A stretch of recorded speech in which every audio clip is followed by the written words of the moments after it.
Joshua chapter 4, which is the continuation of the story of Israel crossing the Jordan River into the Promised Land. It is very unfortunate that we had to stop at chapter 3 2 weeks ago and split up chapter 3 and chapter 4 because they both really do tell one full story. I think it was me, I wouldn't have even put a chapter division here. If you read chapter 3, verse 17, and then chapter 4, verse 1, really there's no good place for a chapter break there. It's incomplete without chapter 4. So whether you realize it or not, we kind of left things hanging at the end of chapter 3. Now, I realize when we read verse 16, verse 17, and when you look at chapter 4, verse 1, that we find all of the people of Israel on the west side of the Jordan River, actually in the Promised Land, but that is just the people. The fact is that the priests, as of where we are in the story, the priests are still standing out there in the riverbed of the Jordan. We've left them out there for 2 weeks. And thankfully, the Lord didn't leave them out there quite that long.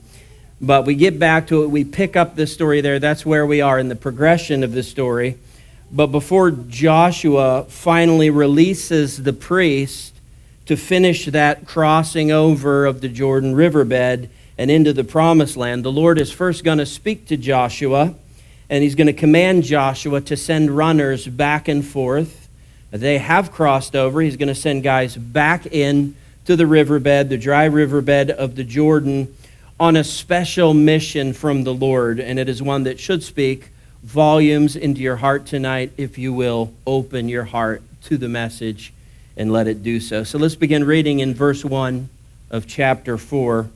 When all the nation had finished passing over the Jordan, and again that would be just referring to the people, the Lord said to Joshua, with the priests still out there in the middle of the Jordan riverbed with the Ark of the Covenant, verse 2, take 12 men from the people, from each tribe a man, verse 3, and command them, saying, take 12 stones from here, out of the midst of the Jordan, from the very place where the priest's feet stood firmly, and bring them over with you and lay them down in the place where you lodge tonight. And we're going to find out in verse 19 that place would be Gilgal.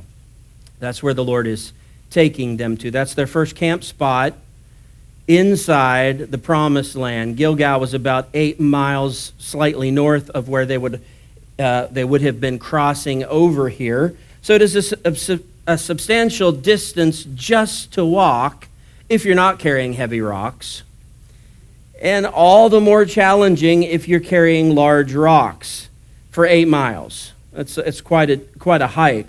This is one of those things that you probably would not get a whole lot of volunteers for. And maybe that's why the Lord said, instead of accept applications or open this up to volunteers, I mean, can you just imagine their post on their church website, accepting volunteer positions for men to carry large rocks over large distances? Probably not exactly going to tie up the phone lines for the church that week.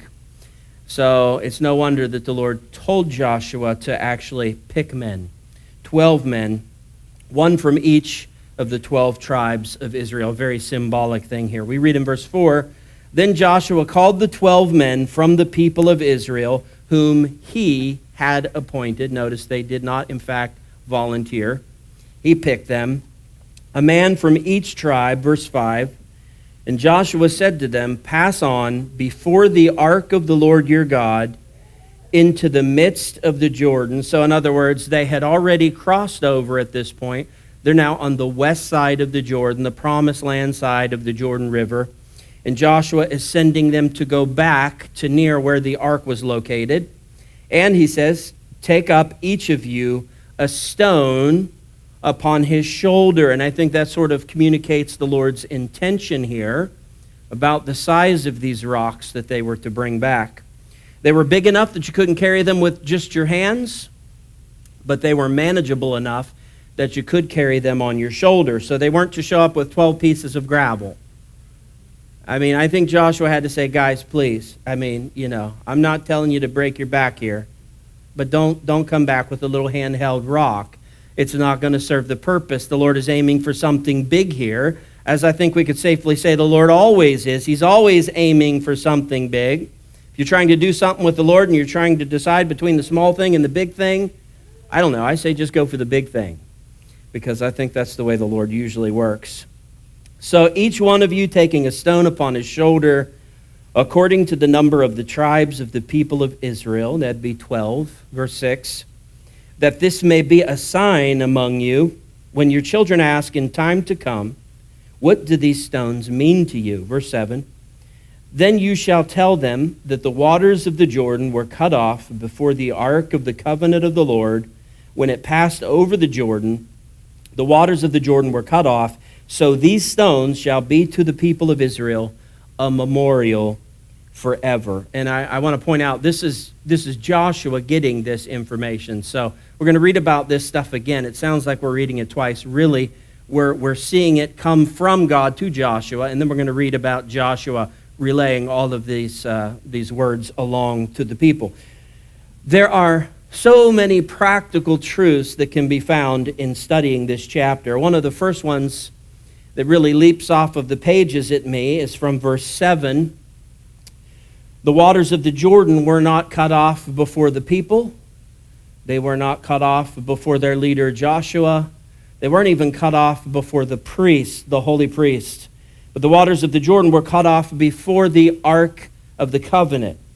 That was an important piece to what the Lord was doing here. If they decided to leave the Ark of the Covenant east of the Jordan River, then they would be gurgling water. They would never have made it. It was actually God's ark that he was protecting by cutting off the waters of the Jordan River. That was the centerpiece for this miracle that the Lord was doing. Again, we know the ark symbolizes God's presence, his fellowship with mankind. So it is that symbolism in all of this that God is seeking to preserve. And that speaks volumes to me about my life in Christ. It tells me that the safest and most protected place for me to be is in the midst of whatever it is that God is involved and invested in. Because whatever he is involved and invested in, he will protect. And there's no way to destroy whatever the Lord is involved or invested in. So when I get myself aligned with those same motivations and work intentions that the Lord has, then I am aligning myself in a safe place, and I can guarantee that my life is well invested, that my foundation is quite solid. But on to the main point here of the first 7 verses of this chapter. Look at verse 6 for a moment. And notice it does not say, if your children ask. It says, when your children ask. They're definitely going to ask. You know, this would be a pyramid of rocks is the way I figure it. You got 12 of them. They're large, and you got to stack them. You got to make a monument out of them. So I don't know. If they were really talented, maybe they could do one of those straight-up things, but I don't figure that lasts very long, not with kids. So I figure this is more like a pyramid shape. You know, throw 6 rocks for the base, 4 in the next layer, couple in the top layer, that sort of thing. And when kids see something like that,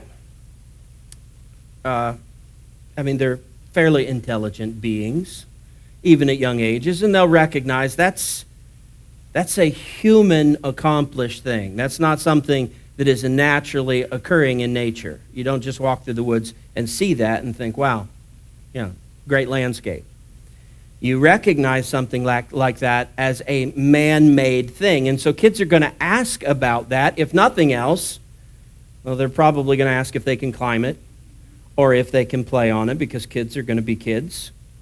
By the way, this command is given specifically to the fathers. We don't see that specified on the first occasion here, but if you look at verse 21, you'll see the specification. This is aimed at the fathers. It's the Lord telling the fathers, I'm setting up this memorial, and your kids are going to ask about it. Dad, what's this about? And it's your responsibility, fathers, to make sure that you take that opportunity to instruct your kids and tell them what this monument means. So suffice it to say, I won't make a big deal about it, but suffice it to say, fathers, as the spiritual leaders in their homes, have the primary responsibility of guiding their families, their homes, their children, in the love and in the fear of the Lord. Now, that does not minimize the mother's role in that. It does not take away from the single mom or anything of the sort. But what it does is it tells us that according to the Lord, that's where the buck stops for him. That the man, as the head of the home, it's his ultimate responsibility to make sure that this is getting done and that it's getting done effectively. What am I speaking about? Instructing your children about the Lord, teaching them faith and developing their faith in God. Now, this includes the command for instruction that we're reading about in chapter 4, that God is instructing parents to use the natural inquisitiveness of children as opportunities to teach those children about the Lord and faith in Him, because we all know that children are little question factories. I don't even know where they come from. It's incredible. And some parents, especially dads, get frustrated with the million questions, especially when it's been a long, hard day, and all that dad wants to do is find some alone, quiet time on the recliner. But that the responsibility is still there. And the responsibility is not always going to be convenient, but it's still a responsibility, and it is still a command of God. I'll never forget my cousin Mark when he was somewhere around 8 years old. I think I was probably 16 or 17 years old at the time. And my goodness, could that kid ask a lot of questions. I have never seen anything like that even to this day. I've never seen a child, a human being, I've never seen someone ask as many consecutive questions as he would. And at the time, we were in transition. We were selling our place on Atlantic Avenue there in Uniontown, and we were moving to a lovely spot in Smock that we named Canaan Valley. And at the in-between process there, we were staying in a place right next to where little Mark was living. So he was down there all day. Just question after question until my ears bled. And I honestly, I can remember hearing the knock on the door and peeking through the window and seeing that it was him and turning off the lights and quietly hiding, hoping that he would just go away. Am I proud of that? Actually, yeah, I am, because it's not my kid. It's not my kid. He had parents to answer his trillion questions. I wasn't his parent. I wasn't even an adult, so I'm fine with it. Well, I guess I said all that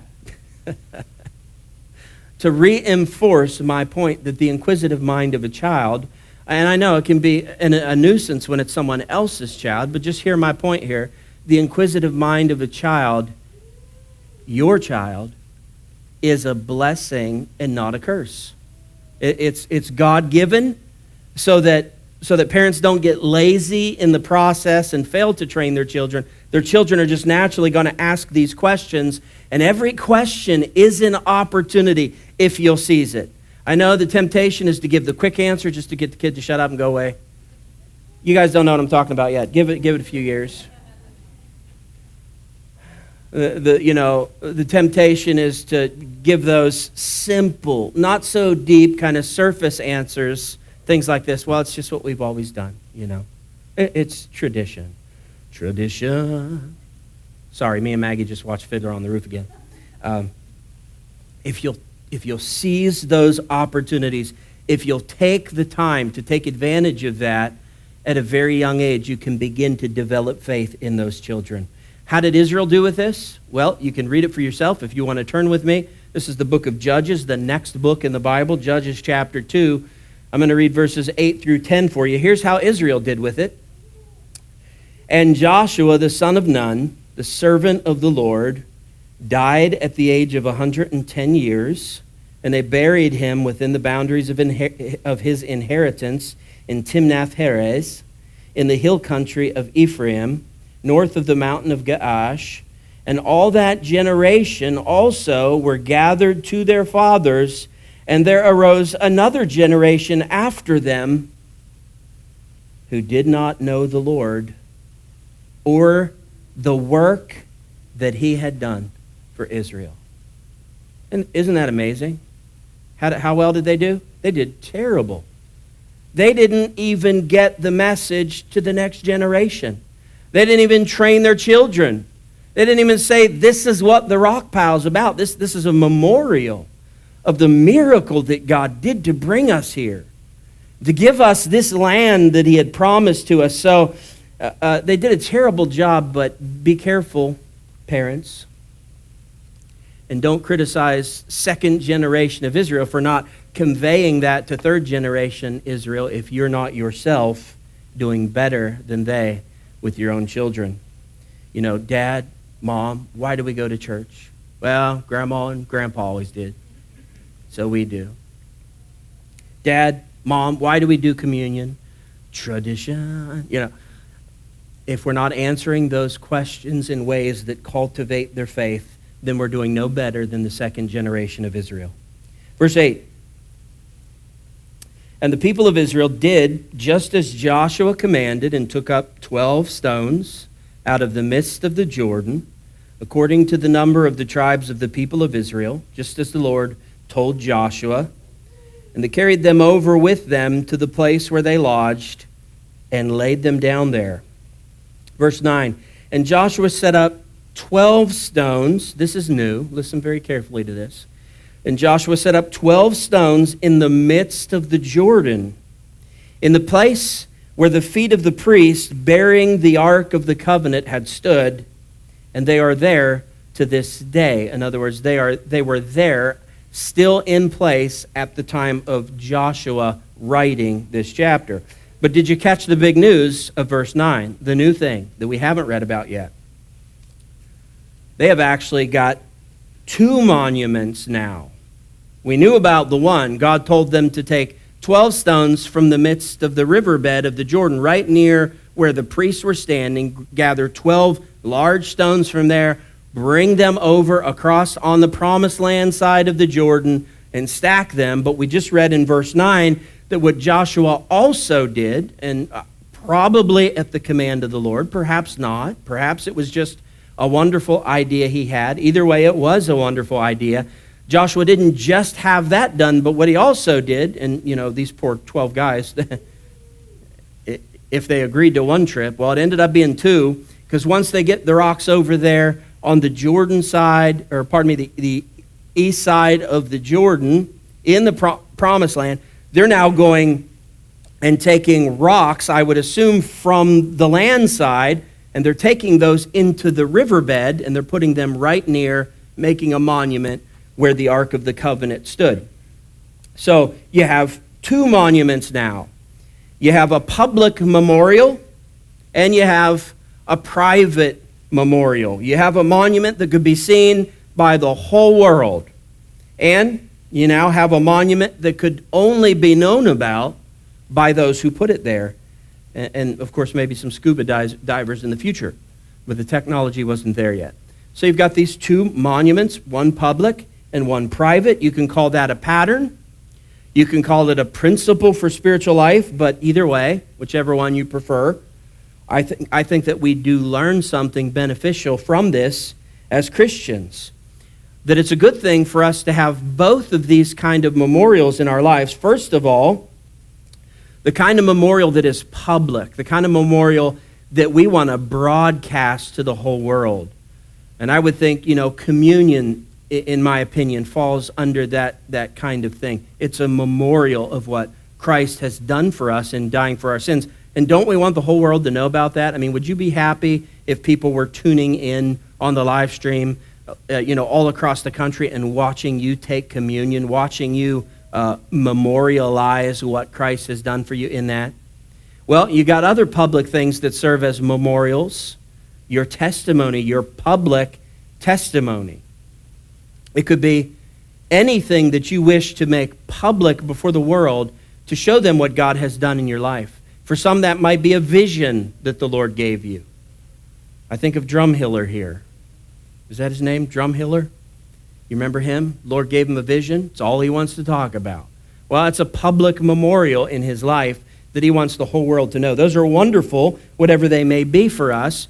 But I think it's also extremely healthy for us to have private ones as well. Internal memorials that are personal to us. They're based on personal miracles that the Lord has done in our life, things that we don't wish to share with others. I have some of those. Don't ask what they are. None of your business. They're between me and the Lord. What are you waving back there? You want to know?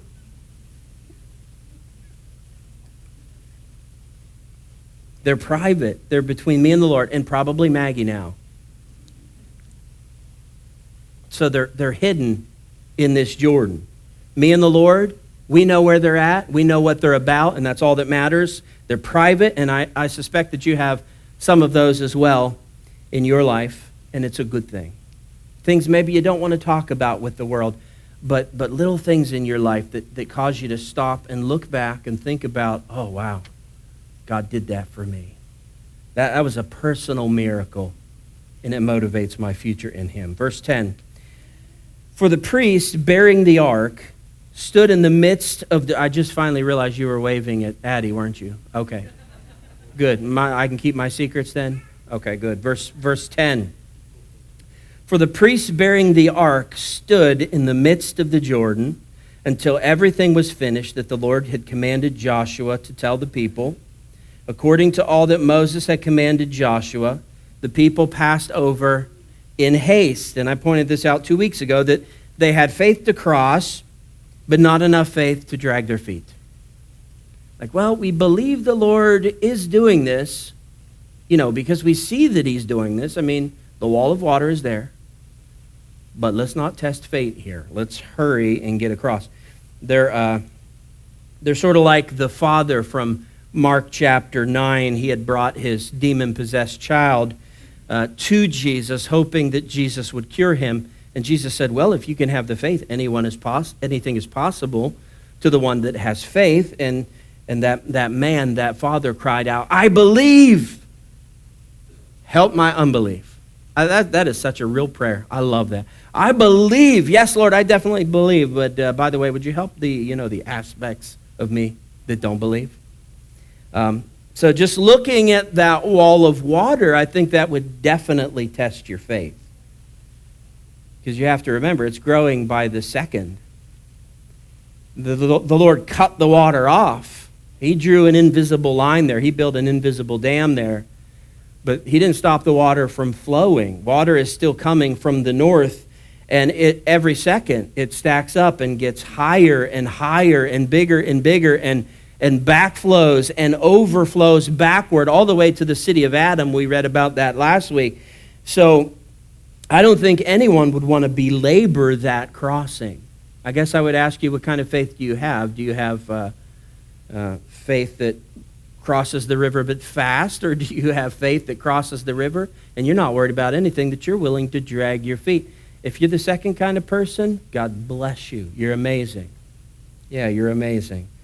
You know who was probably in the biggest hurry? The last family in the line.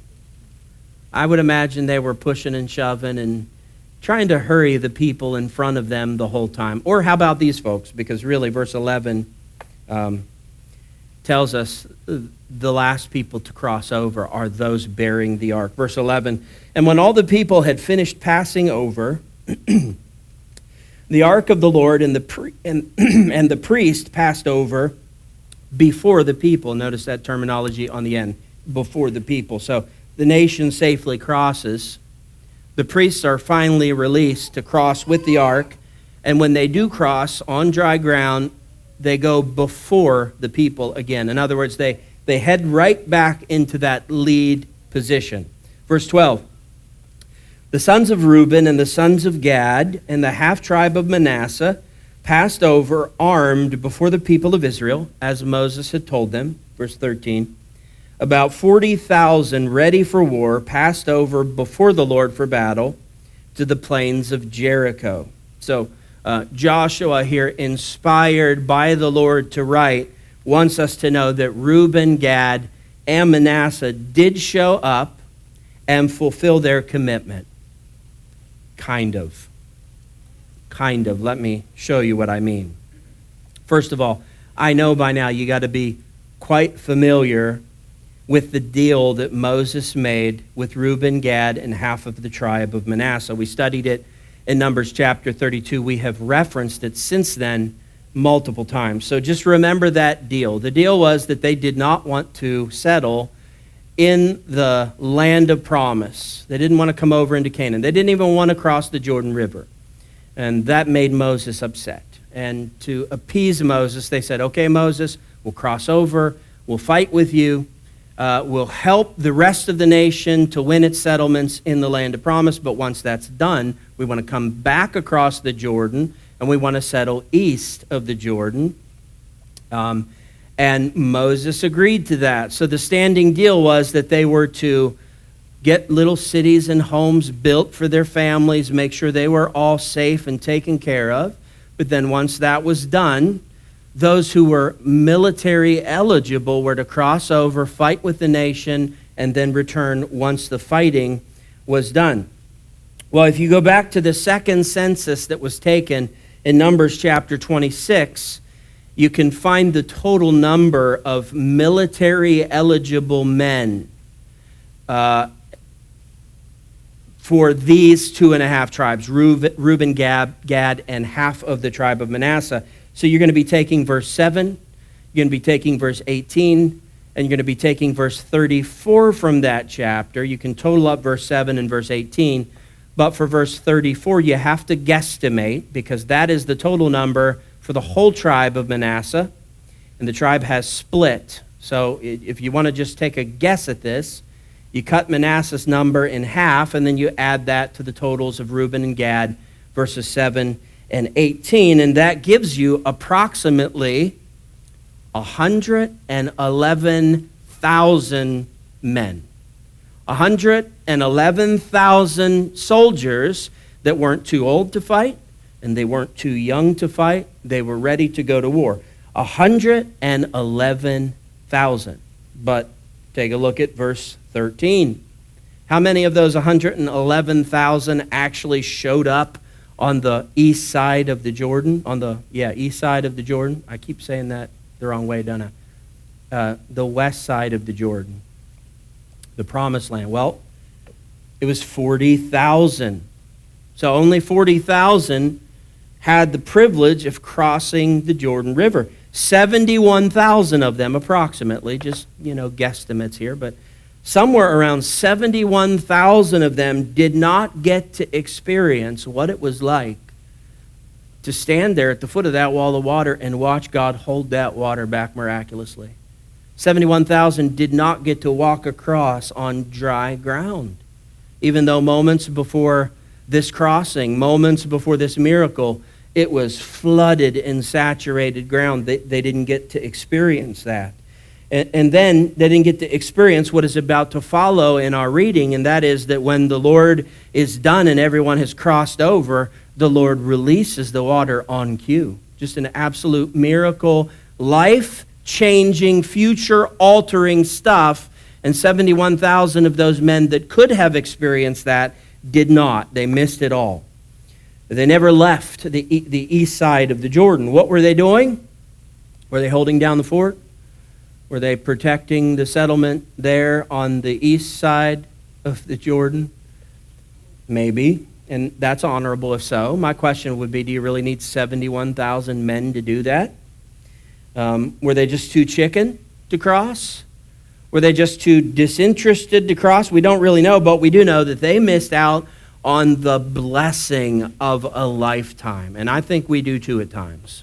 I think we miss out on life-changing, future-altering blessings because we miss out on what the Lord is doing by staying behind when others are pressing ahead and digging in.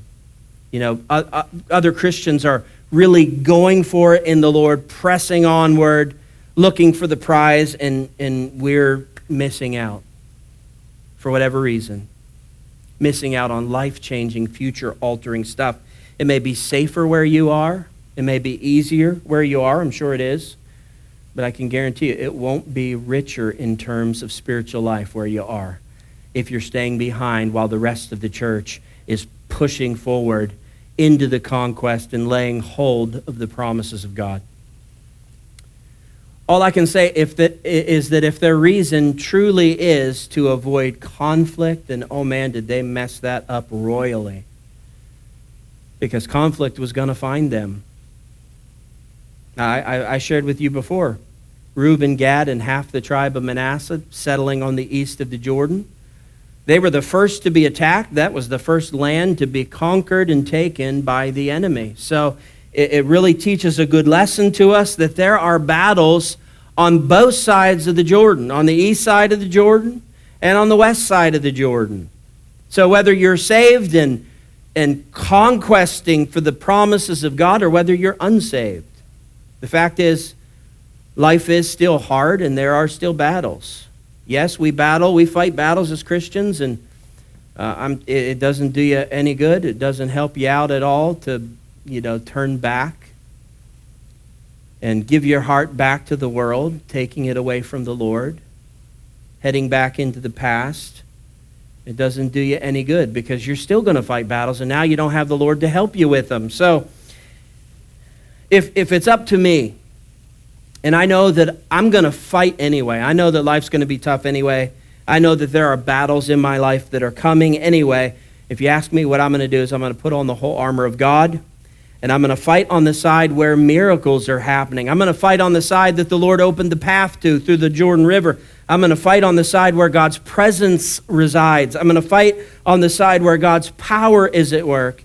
Because most importantly, I'm going to fight on the side where victory has already been promised by God. And if that makes sense, then you can join me and have the same heart and the same plan in your life. Verse 14. On that day, the Lord exalted Joshua in the sight of all Israel. And they stood in awe of him, just as they stood in awe of Moses all the days of his life. Now, this is referring to the second generation of the nation of Israel. If this was the first generation of the nation of Israel, they would have had to spell the word awe kind of differently. Because the first generation of the nation of Israel stood in awe, A-W, of Moses. Anything that he commanded them, they said, oh, do we really? Do we gotta? Oh, Moses, we're hungry. Oh, Moses, we're thirsty. Oh, Moses, life in the wilderness is miserable. But this is the second generation of the nation of Israel. So the spelling is correct. They stood in awe of Moses. I love that. They turned out pretty well, regardless of what the first generation did, perhaps in spite of them. And now they're going to stand in awe of Joshua as they have with Moses, because as I shared with you 2 weeks ago, this really was the adding of supernatural credentials to the leadership of Joshua. He's going to always have that moving forward. The respect of the people, because he didn't earn it. He didn't get it. God gave it miraculously. And we already read of the crossing of the priests. They have come across the Jordan completely. They are now on the side of the promised land. They have returned back to the head of the pack. We read about that, but what Joshua is going to do now is he's going to bring us back to that very moment and show us something significant in that story. So beginning at verse 15, this is what happened after the people had crossed and the priests were still out there in the Jordan riverbed, waiting to be released by the Lord, by Joshua, with the Ark of the Covenant. Verse 15. And the Lord said to Joshua, verse 16, command the priests bearing the Ark of the Testimony to come up out of the Jordan. Verse 17. So Joshua commanded the priests, come up out of the Jordan. Verse 18. And when the priests bearing the Ark of the Covenant of the Lord came up from the midst of the Jordan, and the soles of the priests' feet were lifted up on dry ground, as soon as their feet cleared the flood line, the waters of the Jordan returned to their place and overflowed all its banks as before. And that sounds, really prim and proper and kind of uneventful. But you just know that the truth of it is that it was an extremely violent occurrence Water just stacking up and stacking up, building up and building up, just waiting to be released by the Lord. The longer this took, the more water was backing up behind that invisible wall. And when the Lord let go of that wall, what do you think happened? That was violent. Those were torrential waters coming through there, and I would imagine it was a sight to see. Just a little bit of a glimpse of the power of God over the elements of the planet. And I think we find here just a beautiful word picture for New Testament salvation. It looks a lot like this when you come to Christ by faith, and you're now living in a whole new world. You're in the promised land of God's blessings. You're now in conquest for laying hold of those blessings one by one, just as Israel would do here in the promised land. Your old life is behind you. It's on the other side of the Jordan, and it's been sealed off by the Lord. The old wilderness wandering, all the way back to the days of bondage in Egypt, all of that is behind you now. You're a new creature in Christ. Old things have passed away. All things have become new. The pathway to your past bondage, it's been washed out. It's been closed up by the Lord. Your past of wandering around aimlessly without the Lord's direction, that's now done and gone. You're in the promised land. And when the Lord closes that pathway behind you, he does it so that you won't return to it. So never build the boat that takes you back to the former things. You know, the things that at one point convinced you that you needed to be saved. The former things that were so dissatisfying, unsatisfying, unfulfilling that it brought you to Christ for something more. So remember those things, and why would you seek to figure out a way to get back to those things? You're living a new life now, and your life is aimed for a completely different destination now. Peter speaks about this in 1 Peter chapter 4, really the first 4 verses, but just to look at verse 2 real quick, Peter says, "As to live for the rest of the time in the flesh, no longer for human passions, but for the will of God." And Paul puts it like this in 2 Corinthians chapter 5, verse 15, "And he, Christ, died for all, that those who live might no longer live for themselves, but for him who for their sake died and was raised. So let the water of his word close that door to your sinful past forever. Don't ever try to cross that river again." And sadly, there's a group of people that's going to do just that, isn't there? Reuben, Gad, and half the tribe of Manasseh. I mean, it's dumbfounding to me, but after the conquest is over and Israel has conquered and settled its land, they're going to come back to the Jordan River, and the Lord's not going to open the river for them to cross. The Lord doesn't want them to go back to that, so they're going to have to find a human-devised plan to get back across the Jordan. I hope they pick some time other than the flood season. That's all I got to say. It's a shame. Now let the Lord just wash out that old pathway back to your former life. Verse 19. "The people came up out of the Jordan on the 10th day of the first month." When was the Passover? 14th day of the first month. So this is just 4 days before the Passover. Thinking they might have missed that one. If I remember reading correctly, and you along with me, we just recently read that they left their tents, they left everything on the other side. So they're kind of like starting out fresh here on the promised land side of the Jordan, and now they've got 4 days before Passover. I don't know if they had time to pull that all together. I don't know what they did, but that just happens to be their position. So technically, this is happening real close to Palm Sunday on the Christian calendar. They're crossing over right about on Palm Sunday, Christian calendar. Reading on, "And they encamped at Gilgal on the east border of Jericho." So they're east of Jericho. They're on the west side of the Jordan River. They're in the promised land. Verse 20. "And those 12 stones which they took out of the Jordan, Joshua set up at Gilgal." Verse 21.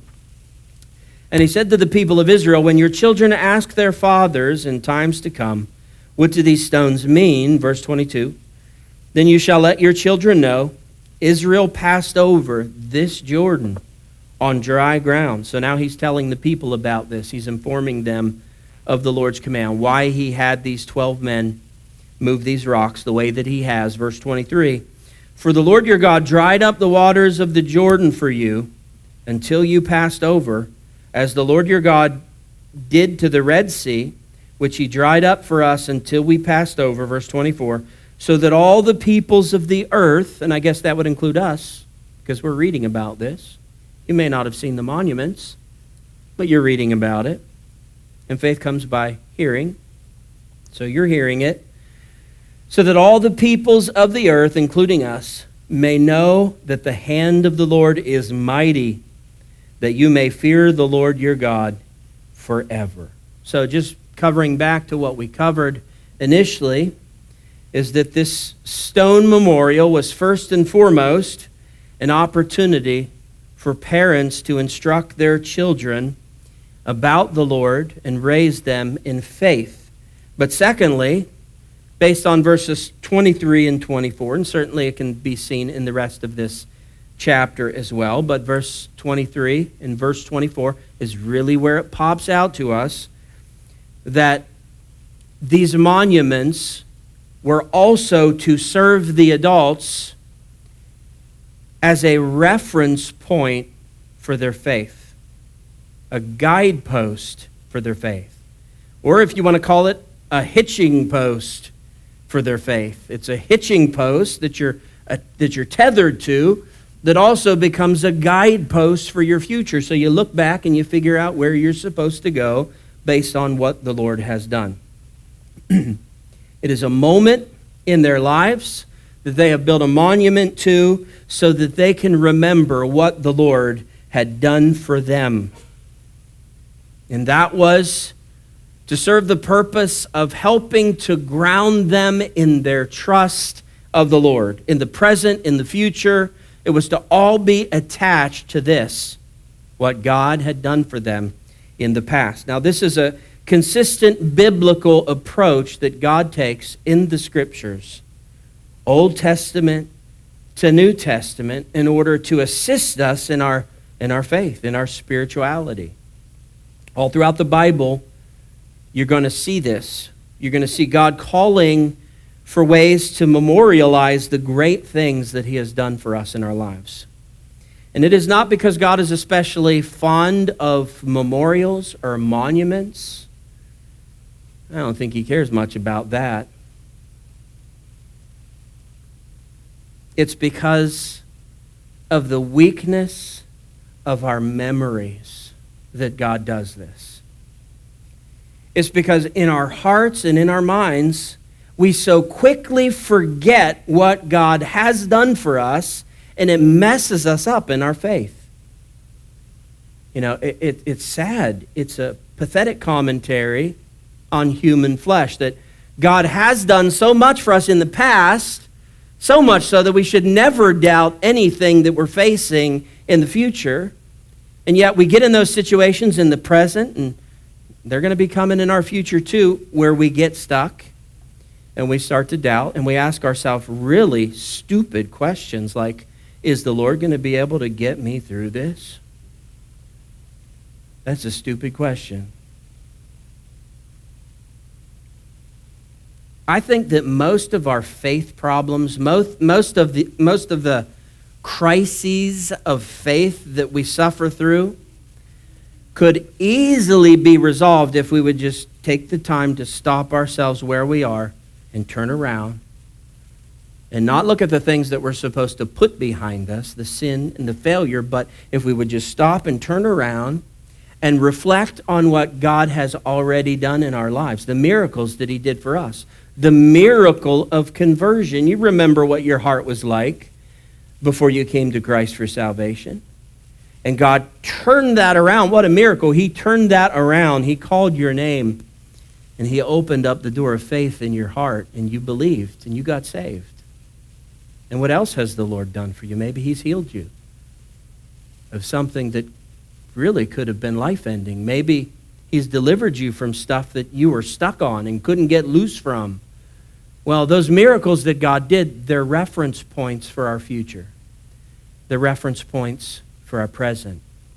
They're reference points, hitching posts, guideposts, monuments for our present living, that we may just stop ourselves and say, if God did that for me, that big thing back then, if God did that for me, why would he get me this far and then just stop working with me? Why would he get me this far and stop helping me? Of course, it's going to snap you back too, and you're going to say, I get it.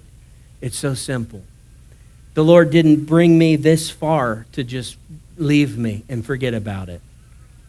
But everything that God has done in the past is a proof that he's working in my life. And God always finishes what he starts. Unlike Arlyn. And unlike some of you, God always finishes what he starts.